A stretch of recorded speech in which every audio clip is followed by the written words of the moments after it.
Audio is clear?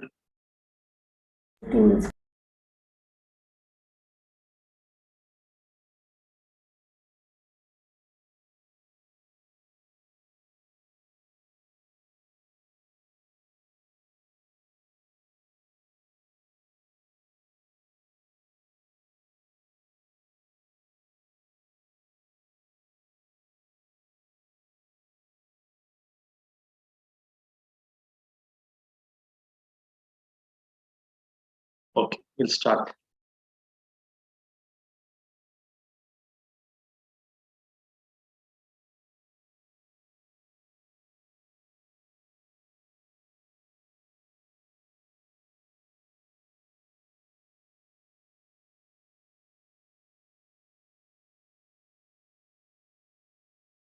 Namo tassa bhagavato arahato samma sambuddhassa.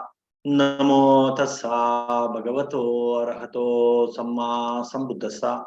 Namo tassa bhagavato arahato samma sambuddhassa. Iti piso bhagavarahan samma sambuddho vidyacharana sampanno sugato lokavidu. Anuttaro purisadamma sarati satta deva manusanang buddho bhagavati. Namo tassa samma sambuddhassa. Swakato bhagavata dhammo sanditiko akaliko. Ehi passiko apanaiko pachatang veditabbo vinnuhiti. Namo tassa niyanika sadammassa. Supatipanno bhagavato savaka sango ujupatipanno bhagavato savaka sango nyaya patipanno bhagavato savaka sango samichi patipanno bhagavato savaka sango yadidang chattari purisa yugani atta purisa puggala esa bhagavato savaka sango ahuneyo pahuneyo dakkineyo anjalikarani Anuttarang punyaketang lokasati. Namo tassa atta arya puggala mahasangasa.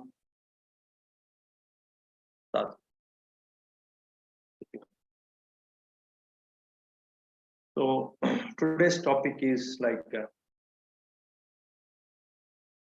Buddhas are dear to all. This is the statement like Buddha himself has to express in several occasions, not to just not to just boast himself or boast all the Buddhas, how Buddhas are superior than other teachers. That is not the intention. And actually, it has so many things, so many intentions are there in this kind of, say, prizing the qualities of the Buddhas, not just himself. Gautama Buddha is one Buddha. There are so many other Buddhas like Gautama Buddha. And here it is plural. Just observe the statement. It's not the Buddha who is dear to all, it is the Buddhas are dear to all. It's not just one Buddha, all Buddhas are dear to all. Here the Buddhas are in plural. It is all supreme Buddhas, enlightened Buddhas before our Gautama Buddha. And also after Gautama Buddha, so many Buddhas will arise. It includes all those Buddhas. It's an inclusive term that he is using here. All the Buddhas are dear to all. And not only Buddhas, the supremely enlightened Samma Sambuddhas, even those who became, say, enlightened ones, Buddhas, by listening to these supremely enlightened ones, they are also included here in this statement. Like that means the disciples of Buddha, who after following the teachings of Buddhas, who became enlightened, a part of the Arya Sangha, they became Aryas and they became enlightened. And in that way, those enlightened ones, the Savaka Buddhas, after listening to the Samma Sambuddha, supremely enlightened Buddhas, who discover these noble truths and all these great, say, realities about the existence and the mind. And then they teach these things, how to liberate the mind and how to get enlightened to other people. And after listening, many millions and millions of humans and divine beings, they became Buddhas. They became Savaka Buddhas, Arhant Buddhas. So they also come under this statement. Buddhas are dear to all means it's not just one Buddha or so our Gautama Buddha. It is all the previous Buddhas and the future Buddhas, the supremely enlightened Buddhas, who strive so much with all their great paramis, fulfilling the paramis perfectly at three levels. To fulfill all the paramis, they are ready to give up their lives, and they had given up lives, in several births. That's how they became Samma Sambuddhas. And also by teaching this Dhamma, this uh, techniques or this science or this art of liberating the mind, they could enlighten so many other Buddhas who are called the Savaka Buddhas. So they're also in millions before the Buddhas, before our Gautama Buddha, in the future also. When other Buddhas arise, they teach, they liberate again millions and millions of people. And all those people, again, they come under this category of Savaka Buddhas. In that way, Buddhas, you have to take it in a very, very broader way. In this statement, it is not just Gautama Buddha, he is saying himself that he is dear to all. No, he is including, he is encompassing all other supreme Buddhas like himself and also their disciples, also his disciples and their disciples who became Buddhas by listening to these supreme teachings. The teacher, the taught, and the teachings. The teacher, the teachings, and the taught. Buddha, Dhamma, and Sangha of all the Buddhas, not just our one Buddha, Gautama Buddha, of all the Buddhas. So the teacher and the taught, and after listening, those who became enlightened, they are the taught, they are the Sangha. So those taught Buddhas also, not the teacher Buddhas, even the taught Buddhas, the Savaka Buddhas also, they come under this category of, say, the dear to all. They also are dear to all. So everybody like them. So that is the meaning here. That is the first aspect in this statement, the first meaning of this statement that you should know very well. First point. The second point is here the all means they are liked by all, they are dear to all.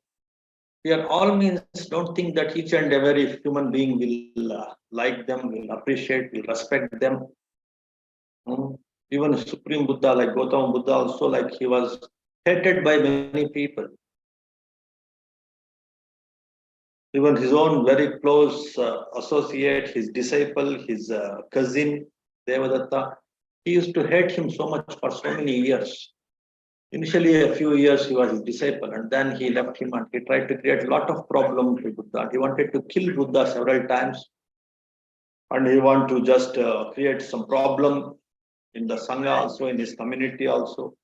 And in that way, they are dear to all. It should not be taken in a very literal way. Like all beings, all humans, everybody like them, everybody used to respect them. No, that is not the meaning here again.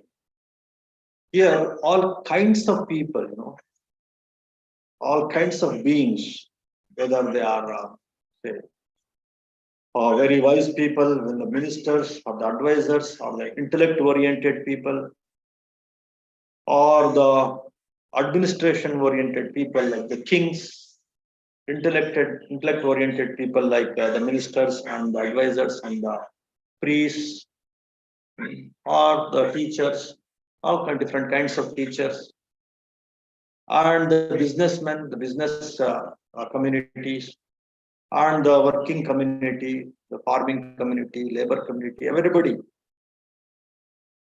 And the people from other communities, other heretic views, other religions, also used to like, many of them.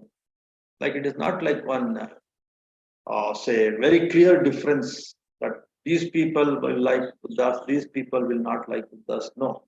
In all communities, in all societies, in all groups, there were so many people who used to like Buddhas, who used to appreciate, revere, worship Buddhas across the societies, across the classes, across the castes, across the groups, across the professions. Now that is the meaning here. Not just each and every person across the say different realms of existence. Even many animals also, for having little bit of say some sense, developing mind. Even the animals used to love and respect Buddhas. Once he was in one retreat for one rainy retreat, 3 months.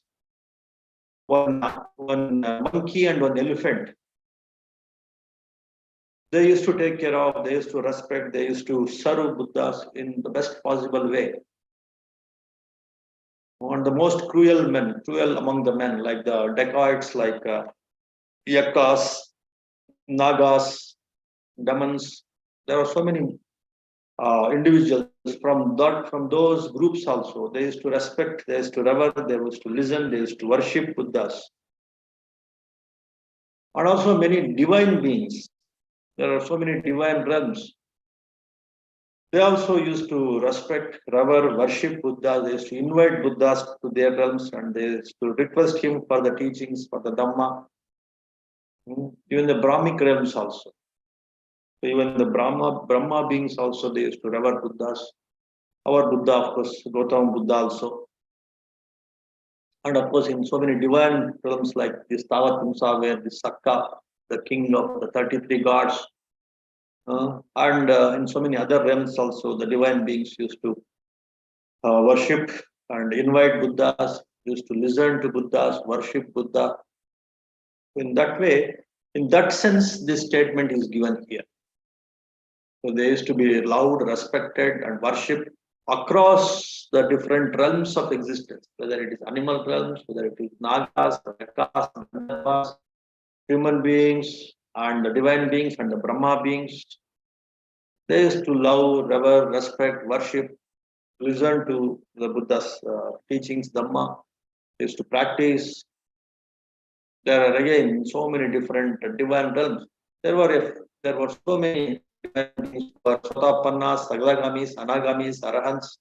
That means after listening to Buddha, they could see the glimpse of Nibbana at different levels. They could see the ultimate enlightenment at different levels. The first level is your Sotapanna level. The second level is the Sagadagami level. Third level is Anagami. Fourth level is Arahant. Who have completely liberated their minds from all the defilements. Sotapanna, Sagadagami, slightly they could fix a lot of defilements. But still, some remnants, some defilements are still there. But they could see the enlightenment, and because they could see the enlightenment liberation, they are damn sure that they will be liberated within a few lives, or maybe in that very life also it's possible. So in that way, these four kinds of Puggalas, Arya Puggalas, Aryas means the noble ones who have seen the enlightenment, liberation. So such beings across all the realms of existence, they were there, not just in the human realm. So that is the meaning, the ingrained in this statement. Buddhas are dear to all. And also among human beings, it is not just one category of say human beings, like only the monks used to love Buddha, no, or only the kings used to love Buddha, or only the wise people, ministers, and or the rich people, millionaires, billionaires. No, even the commoners, workers, scavengers, beggars, from across all the segments of the society, the classes of the society, across all the professions of the society, Buddhas are useful. Why the people love? They are useful. Buddhas are useful to the people. Like in what sense? To derive happiness, to derive health, to derive peace of mind, to achieve enlightenment, thereby to achieve ultimate happiness. Because of that reason only they were loved, Buddhas were liked, and they were respected by all the people across all the different segments of the human society. In addition to different segments of the cosmology, the different realms of the existence, different realms of the universe, even among the humans also, men or women, young or old, rich or poor, intelligent or say dull-natured people also, because we don't know the intelligence and the ignorance. Sometimes it will shift their positions. Somebody who is very looks very sharp, very intelligent, he may become stupid after some time, and now a person who is very stupid, he may turn into a wise man and arahant also. Like in the case of one young boy, his name is Tula Pantaka. He could not memorize even one verse, of 4 lines. His own brother, he was very much upset with this young boy.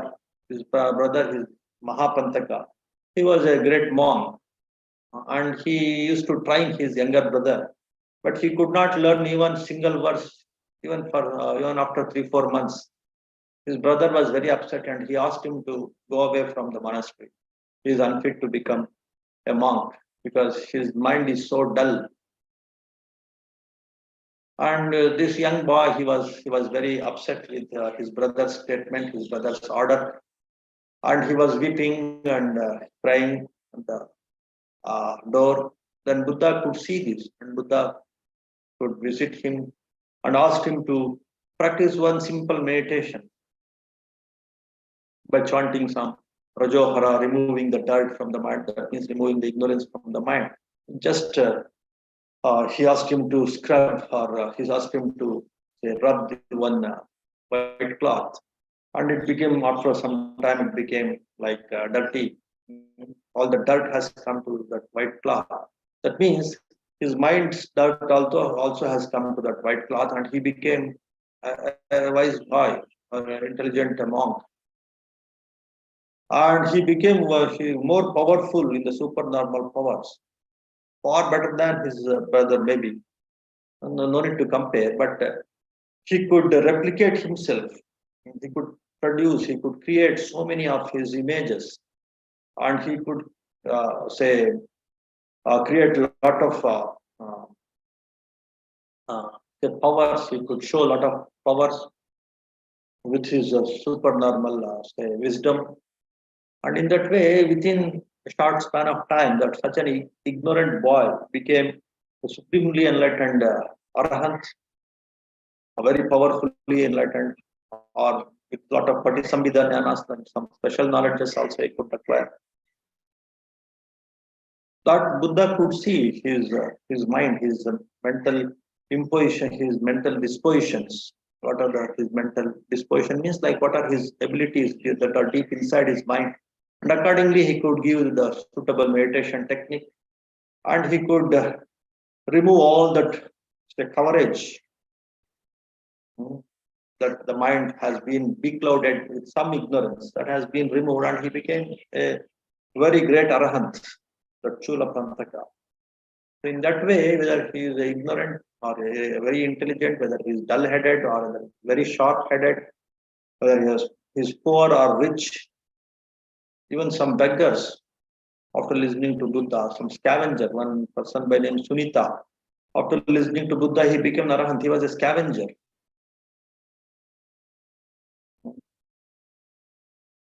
So many yakas, so many nagas, gandapas, and among the human world also, so many people who are dacoits, who are robbers, who are very cruel people like this Angulimala, and very like the mind has completely gone, some crazy, almost gone crazy people like say Acharya, one lady by name, she lost many of her relatives, husband, children, father, brother, everyone within one day, within 1 or 2 days, yeah. Then almost she became crazy.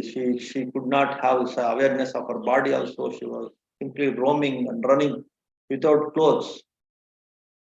and she could listen to Buddha and she could become an arahant, great arahant. In that way, so Buddha's influence is not just on one sect of the society, one sect of the universe. It has an influence on all sects across all the society, all the groups in the society, all the categories, all the levels of the society. So that's what is the meaning here in this statement. Buddhas are dear to all.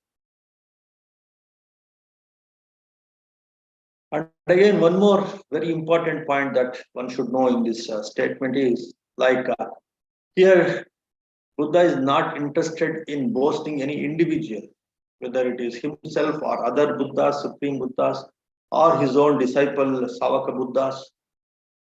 So not an individual he wanted to highlight, he wanted to emphasize, he wanted to show it as a living example that they are loved and respected by all. His intention is to show the qualities that they have and the way they have developed those qualities.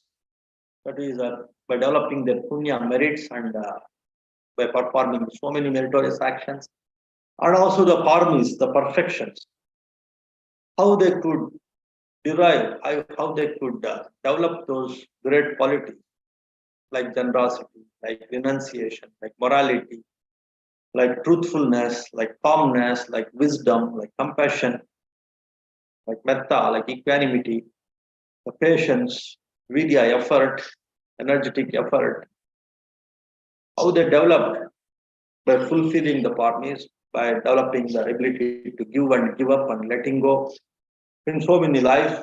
That's what he wanted to highlight in prizing that Buddhas are loved or they are dear to all. That statement, where of course there are so many incidents, so many episodes we can see, anecdotes, episodes, stories we can see how Buddhas are loved and respected by different kinds of people, and how even the Savak Buddhas, Arahants, many of Buddha's disciples also, they were respected by the divine beings. Like there was one of the disciples by name Kassapa.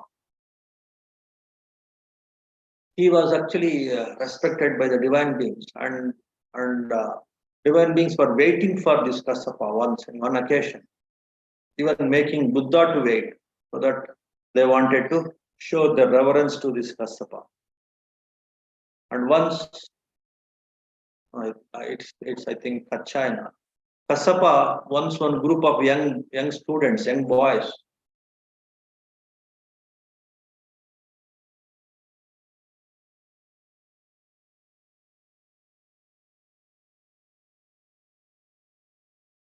Kassapa, one of the other disciples of Buddha, and Kassapa in turn tell these young boys to offer to Buddha and his monks.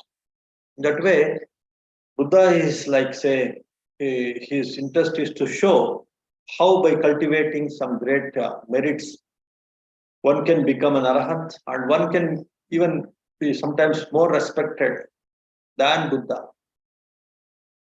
Even some of his disciples were more respected than Buddha in some incidents with respect to some qualities.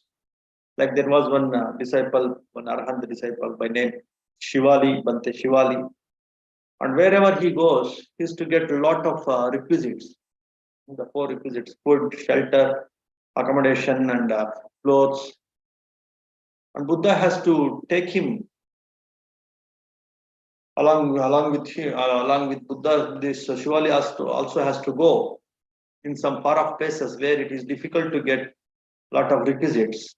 Then Buddha is to take this Shivali Bante because of his merits, because of his merits that he had performed in his previous lives by giving food to so many people. He developed that ability to get food, and that's what he wanted to show in some of these incidents and stories where they have that power. Even the Buddhas haven't that; they don't have that power. That's why they have to take these Shivali, Bante Shivali along with them when they have to travel in some remote places where the proper requisites are not assured. Not only for Buddha, even for the Sangha, other monks who used to go along with Buddha, they need proper facilities for that.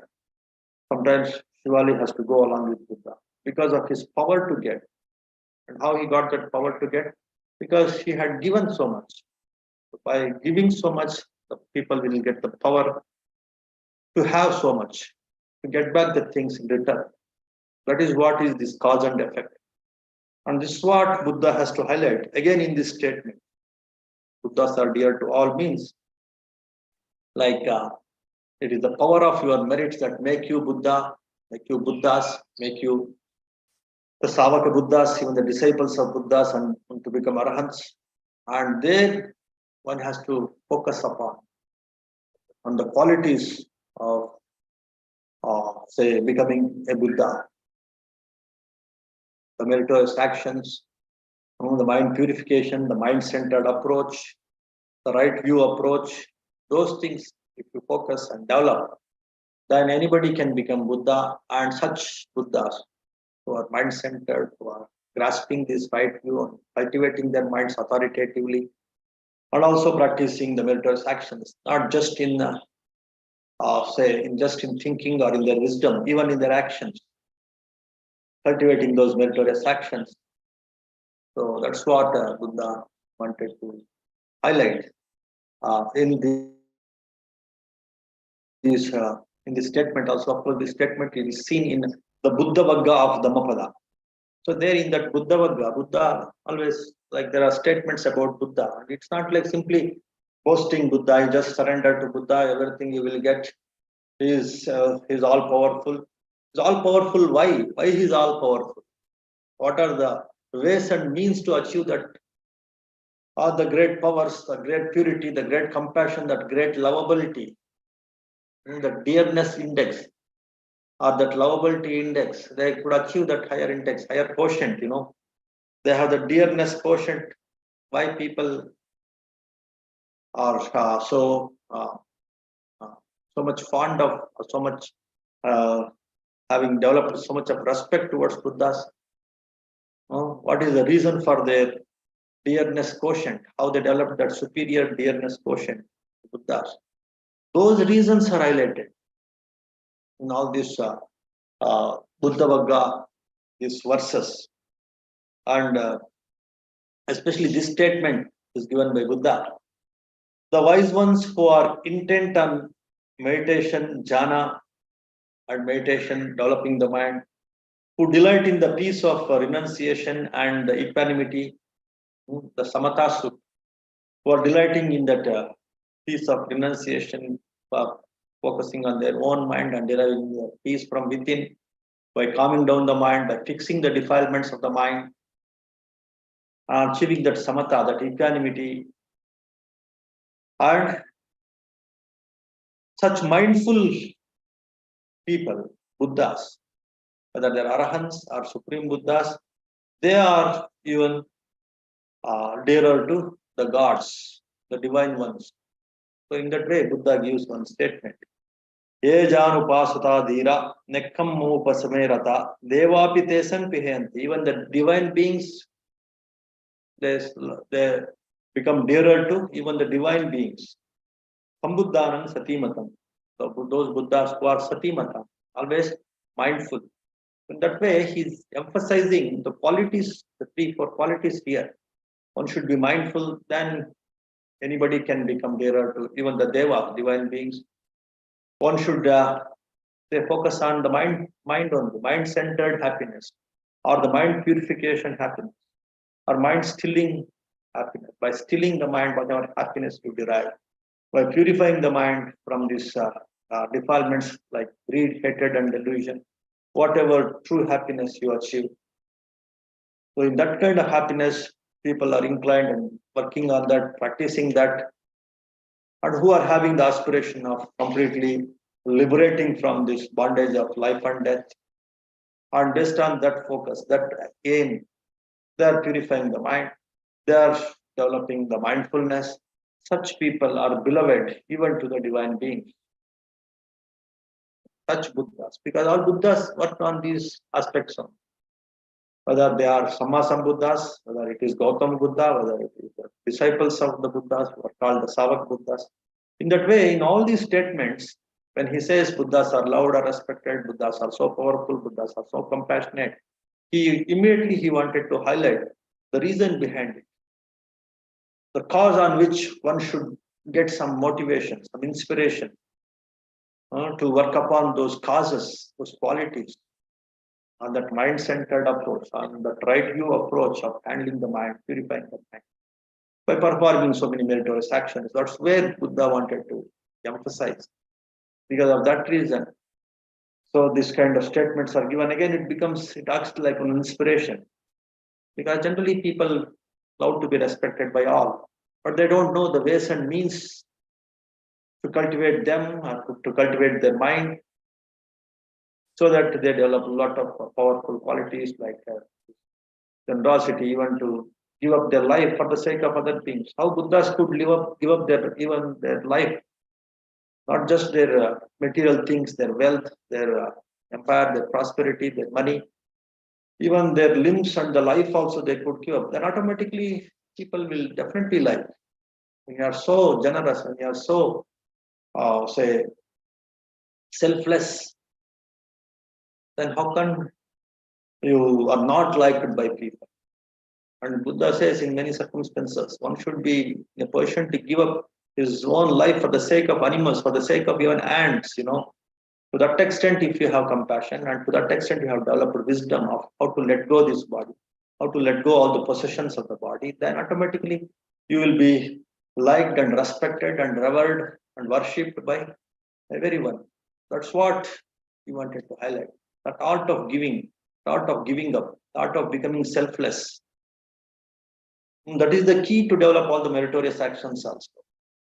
And that is again the key to develop even the perfections, paramis also.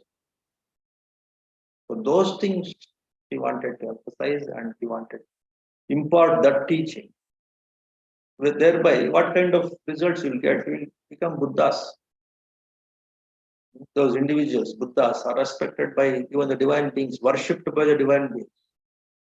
So that's what is the hidden meaning in these statements given by Buddha. And now we will see the different verses where Buddha is highlighting the great qualities of the Buddhas and what are the different causes that they could create in their lives, in their previous lives, so that lead to the effect of becoming Buddhas. And because of that, how they were respected and revered and listened by so many other beings, including the Devas, divine beings. That's what is there in this Buddha Vagga verses.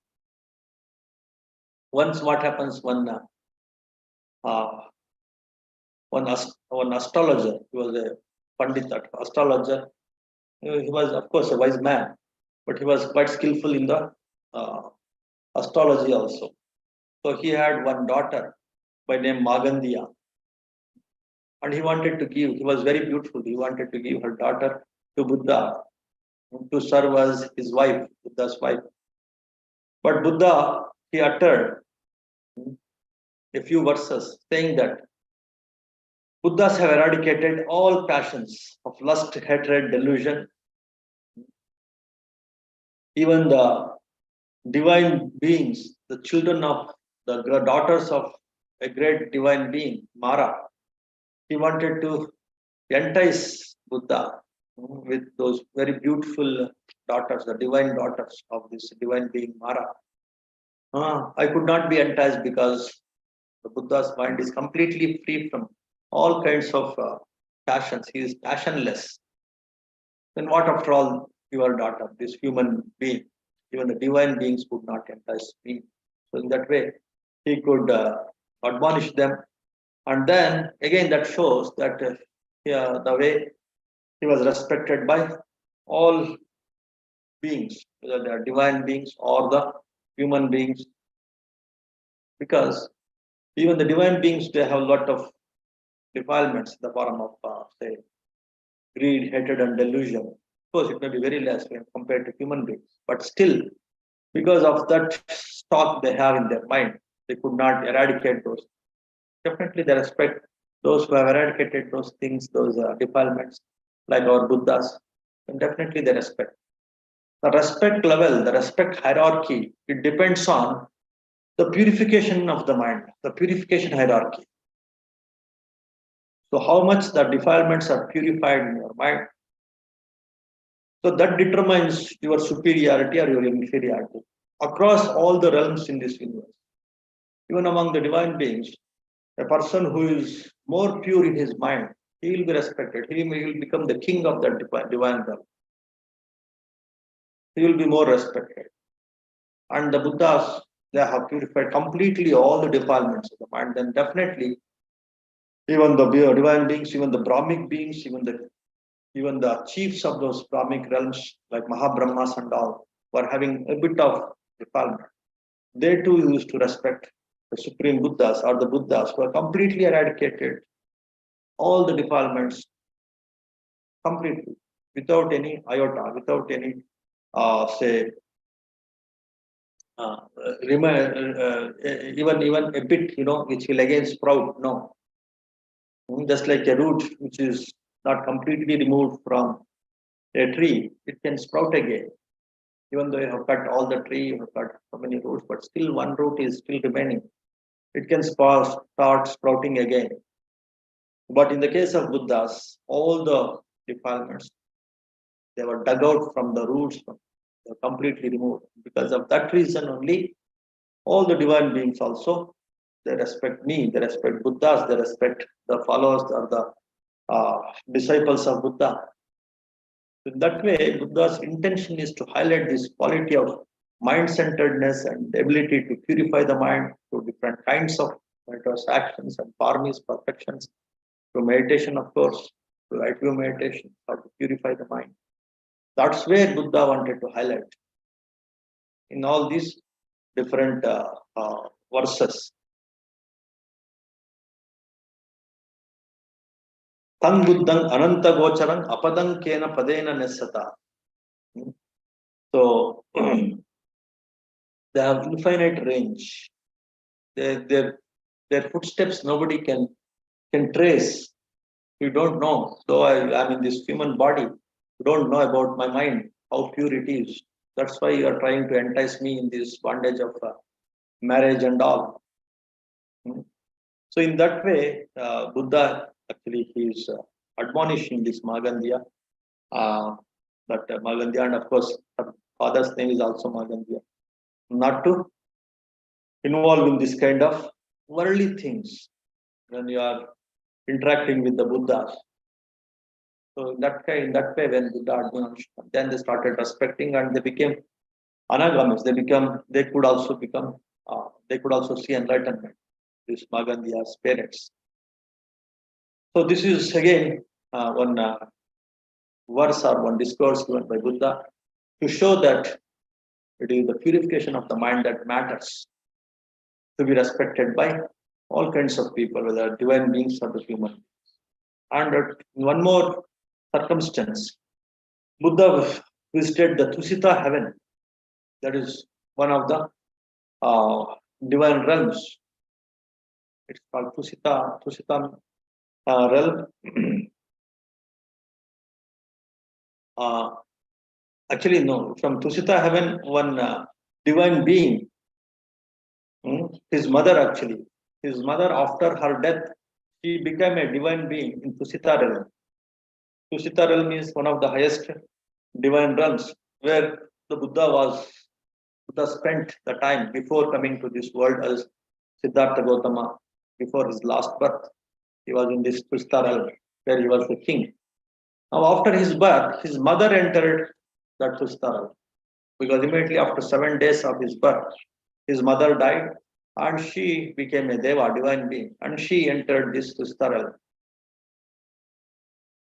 And with the invitation because some divine beings like Sakkas, they invited Buddha to teach Abhidhamma, the higher wisdom, the higher Dhamma. In the Tavatimsa realm, it's little below that Tusita realm, one more divine realm.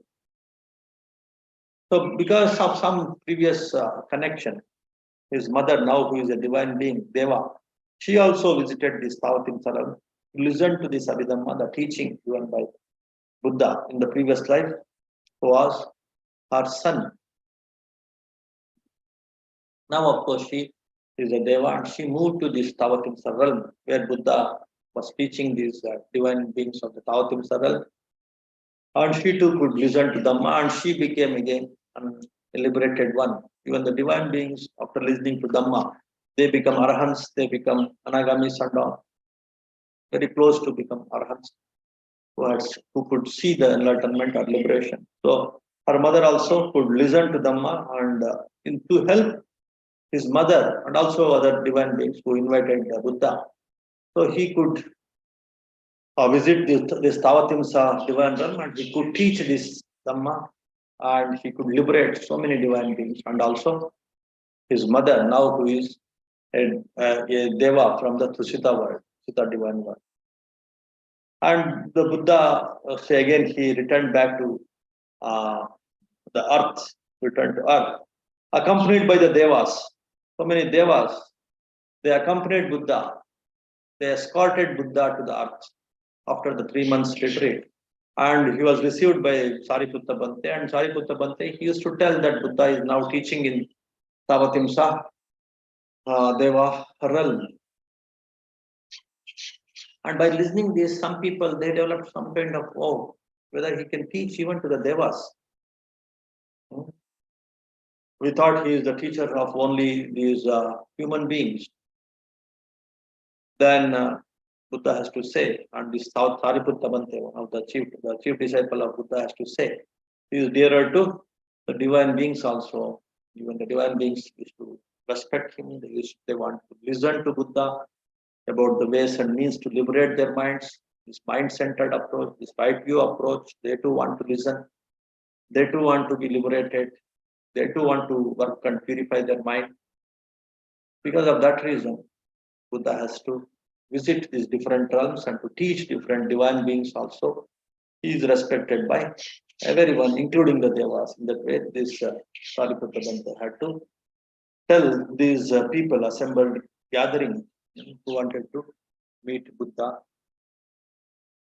And Buddha also uttered that anybody who is working on the mind, purifying the mind with the right view approach, that is mind-centered approach, not completely depending on the senses and the body for the happiness, or not completely depending on the soul, supreme soul, divine beings, divinity for their happiness.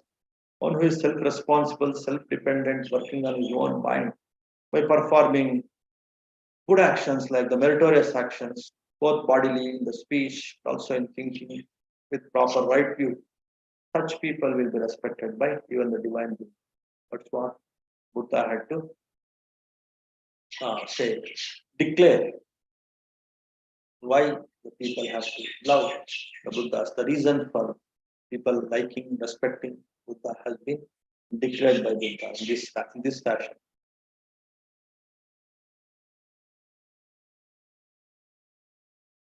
And again, Buddha has to say not to do any evil, sabba papasa karanam, kusalasya upasampada, to cultivate good, sachitta paryodapana, purify one's own mind.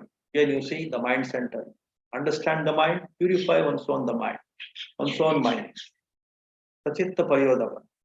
And of course, as a supporting conditions, we should keep away the bad things, the immoral things which will harm you, harm others, will make you to repent, will make you to be, like say, disliked or hated by other people. Such kind of actions you keep away so that your mind becomes more peaceful, and then you can work on your own mind, purify your own mind.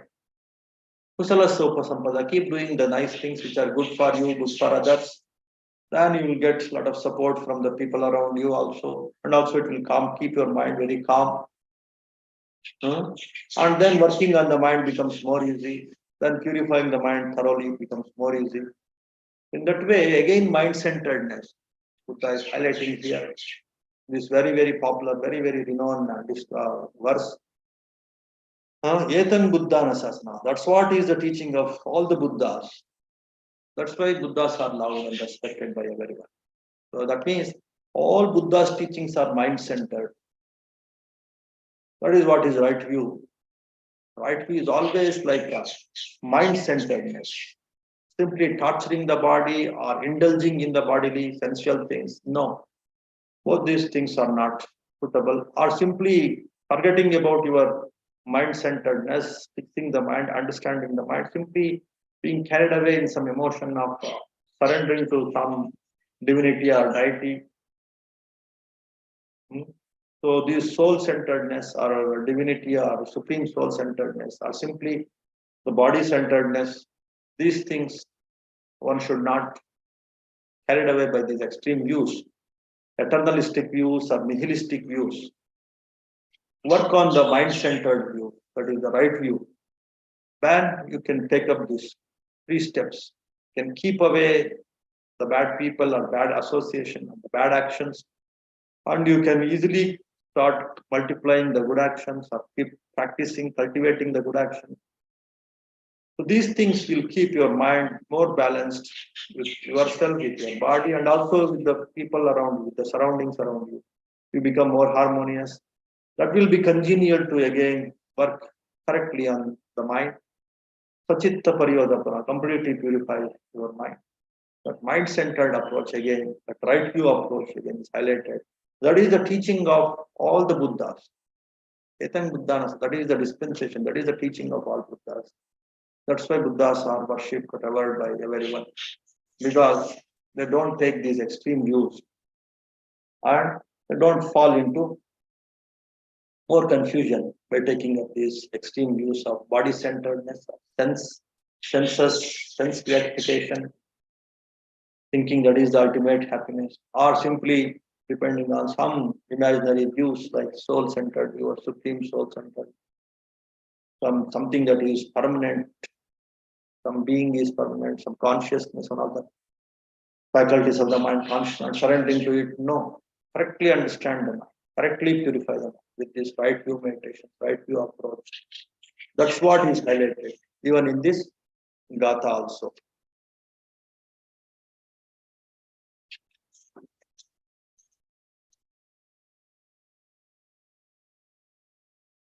Again, all the Buddhas, they will not be enamored by the sensual pleasures. Na kahapanavasena titti kamesu vidyati. Even by a shower of gold coins, it will not lead to any contentment that arise in the sensual pleasures. Sensual pleasures cannot be satiated, even with the wealth of the whole world. That is the nature of the sensual pleasures. That means the bodily pleasures, that if you keep on looking for it, there is no end for it. And a wise man, what he does, he will delight in the mind-centered pleasures. Working on the mind purification, there is higher superior pleasure. There he works. And there he derives the superior pleasures. And that is the way to become Buddha. And that is the way to be respected by everyone, to be revered by everyone, to be liked and loved by everyone. So in that way, Buddha is again emphasizing in this Gatha also about the importance of mind-centeredness. So in all these different Gathas also, Etanko Saranam Kemam, Etang Saranam Uttamam, Etang Saranam Agamma, Sabbadukka Pamuchati.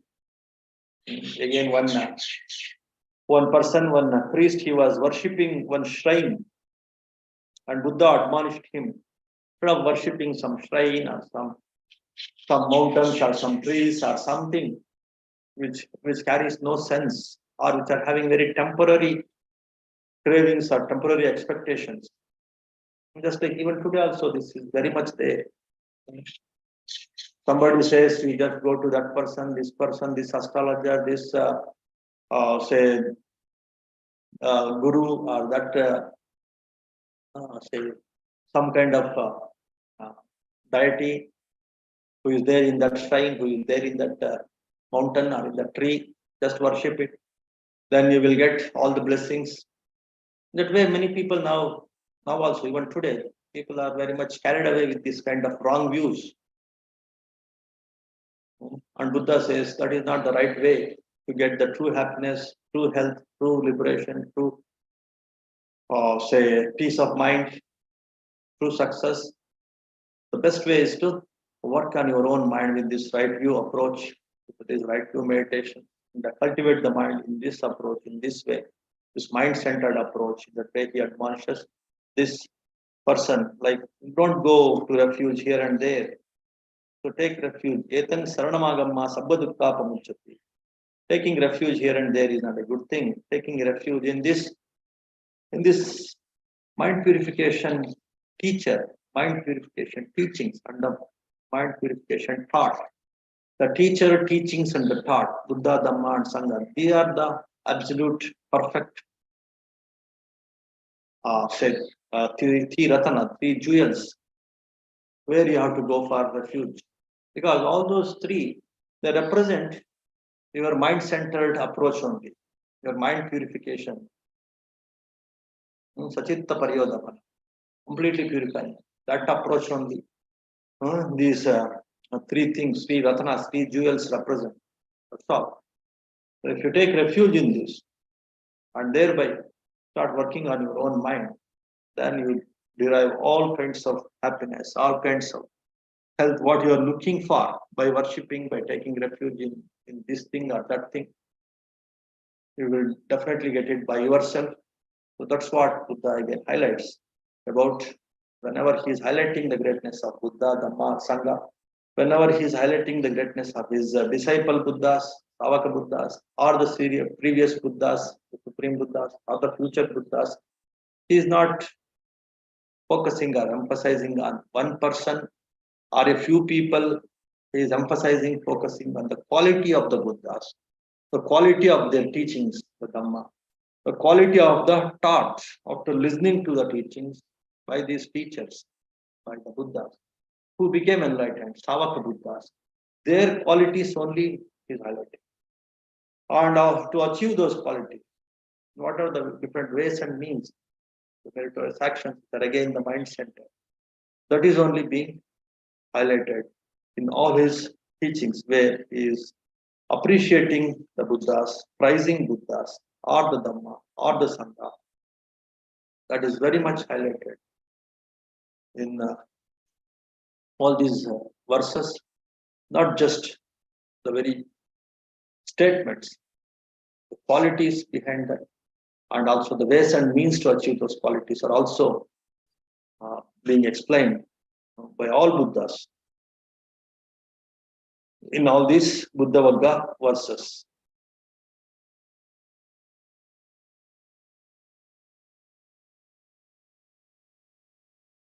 To many, a refuge fear-stricken men betake themselves to hills, woods, groves, trees, and shrines.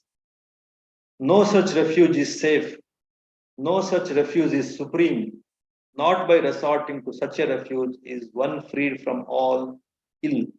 To take refuge in such things, maybe some temporary happiness you may get. Again, the misery may come back with multiple hordes, with in a bigger amount, in a bigger quantity.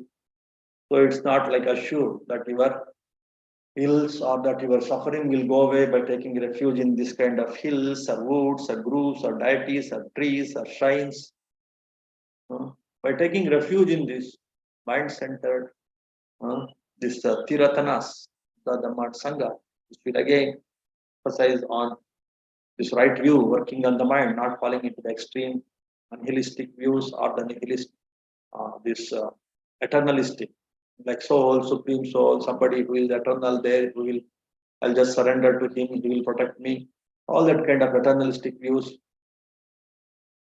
Or these nihilistic views like body is everything, some bodily medicine will help me to come out of everything. That kind of a bit slightly materialistic views. Of course, you should take medicine and all. I'm not telling that. But it's again like temporary thing. Temporary thing also sometimes is necessary to take it. Like food is necessary. No, I am mind-centered, I don't require food, you are a fool. Then you torture your body means, then you indirectly torture your mind also. Instead of developing the mind, you will simply torturing the mind. Sometimes when you can't work on your mind, some kind of submission, some kind of faith, in some guru also, sometimes blindly also one should take up to get even the temporary happiness. That way, eternalistic views like like a temporary medicine sometimes we can use, but not for lifetime surrendering. For the lifetime, completely surrendering or taking refuge, those things are not suitable. For lifetime refuge, it is the mind centeredness that one has to look for, opt for. That should be the best option. That is the option actually. But to handle these worldly ups and downs, sometimes this kind of worldly things like body centered or this soul centered, sometimes you can just use just for a just for time being, then for full time, for lifelong, to depend on this mind centered, this right view approach of understanding, working on one's own mind, that you are learning, many of you are learning in this right view courses. And again, the residential course we're going to have in India itself this time in Pune, in Kadakvasla, in very good retreat center. All of you take this as an opportunity, and you can attend this residential retreats to learn these right view approaches, the mind centered approaches, which are like for a lifelong basis. It is the best refuge. Other things, body centered, to the bodily requirements, you have to do so many things. It's okay, fine. For some short term relief of some stress where you can't really work on the mind sometimes, then depending on some dietary, some teacher, some puja, it's okay. But for lifelong, on a permanent basis, if you want to derive the true happiness, then one should depend on this mind centeredness only, the right view approach only, which are very much highlighted by the all Buddhas, their teachings, and the taught. Those who became Savaka Buddhas, listening to these Samma Sambuddhas, their teachings, Dhamma. So in all these three Ratanas, again the mind centeredness, that one should see the common thing, the mind centeredness. And to learn these things, this right view approach can definitely definitely help you. So that is what is the hidden meaning or the underlying inferences that we can draw from this statement. Buddhas are dear to all. Okay, I think this much is enough for today. And if you have some quick questions, you can ask and you can send in this chat box. Then we will conclude. Some chanting, then we can conclude.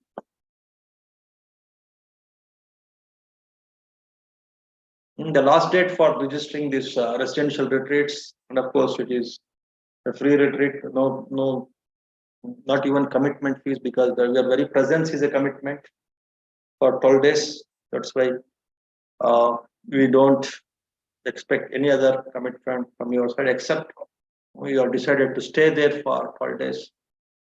First preference we give for those who attend all the 12 days.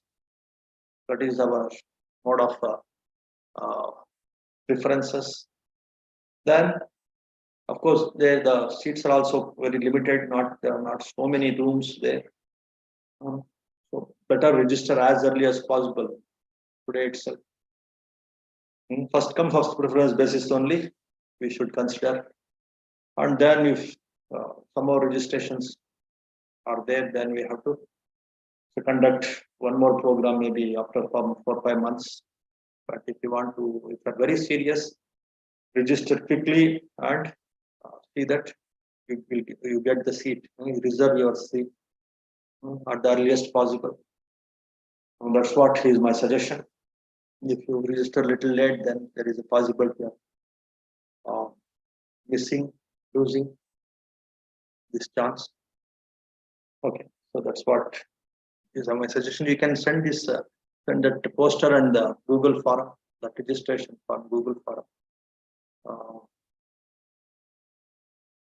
And of course, it is sent in on the groups. Of course, you can forward it to other people also, those who are really interested. And see that all those interested people register as early as possible to progress in this right view path and work on this mind-centered approach and to derive true happiness, the happiness of purification, which is respected by everyone. So when you are working on this happiness of mind purification, then everyone will respect you, everyone will like you, will say revere you, everybody appreciate you, whether it is divine beings, whether it is human beings across all the sections of the human beings, you will be